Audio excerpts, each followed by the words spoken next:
And I have a yoke in my office. I did not bring it down because it's so big and heavy that I hate carrying it. It was designed for animals bigger than me. But the yoke would be something sort of like this. And there would be another animal on the side. I need a volunteer this morning. I need a male volunteer. Any male volunteers? Raise your hand. Raise your hand. I'll pick Chad. Come on up, Chad. Give a big hand for Chad. The only male to raise his hand. I told him beforehand I might need him for this. He doesn't know. All right, so Chad, you get up under here and you yoke with me, okay? You ready? We're yoked together, all right?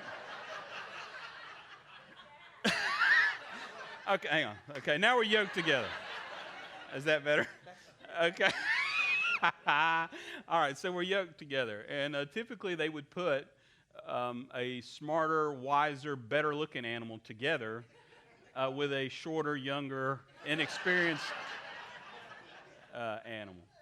But the idea is if he was just hold it there for a second. If he was in this by himself, there'd be a beam coming off this with a whole burden of everything he was supposed to carry, everything.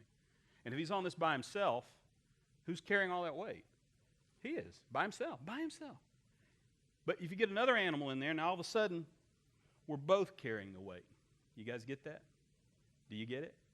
And Jesus says this. I mean, this is crazy. He says, listen, I have this yoke, and I'm in it, and I want you to get in it with me. Now, who do you suppose is carrying more of the weight in that situation?